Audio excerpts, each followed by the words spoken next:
Hi అండి, నేను మీ Vandana. Welcome back to our channel. ఈరోజు వచ్చేసి పాలకూర కారం అండి. అందుకు కావాల్సిన ఇంగ్రీడియంట్స్ పాలకూర, ఒక ఉల్లిగడ్డ, ఒక ఎల్లిపాయ అండి.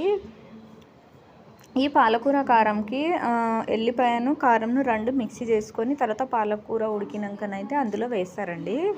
నేనైతే అలా వేసుకోలేదండి. స్టవ్ పైన ప్యాన్ పెట్టేసి అందులో 3 స్పూన్లు ఆయిల్ వేసేసి అందులోకి పోపు దినుసులు వేడైన తర్వాత కరివేపాకు వేసి అందులోనే ఉల్లిగడ్డనైతే యాడ్ చేసుకున్నానండి. తర్వాత అందులోనే ఎల్లిపాయల్ని యాడ్ చేసుకుంటున్నానండి. అవన్నీ వేగిన కొద్ది 2 మినిట్స్ అయితే అట్నే వేగనీయాలండి. తర్వాత వచ్చేసి టేస్ట్కి తగ్గ పసుపు, కొంచెం కారం అయితే వేసుకోవాలండి. కారం అనేది మీ టేస్ట్కి తగ్గ వేసుకోండి. వేసుకున్న తర్వాత అందులోనే పాలకూరనైతే యాడ్ చేసుకుంటున్నానండి. ఇవన్నీ బాగా వేగాలండి. వేగిన తర్వాతనే పాలకూరని యాడ్ చేసుకోవాలండి. పాలకూర అయితే వాటర్ లేకుండా అంత పిండేసుకొని వేసుకుంటున్నానండి.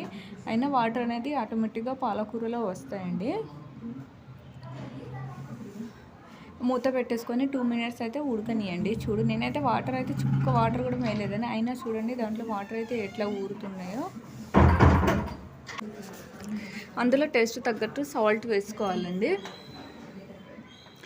వాటర్ అనేది అట్నే ఉంది చూడండి. వాటర్ అనేది ఆ పాలకూరలో ఎంత ఫ్రై చేసినా వాటర్ అనేది అట్నే ఉంటాయండి.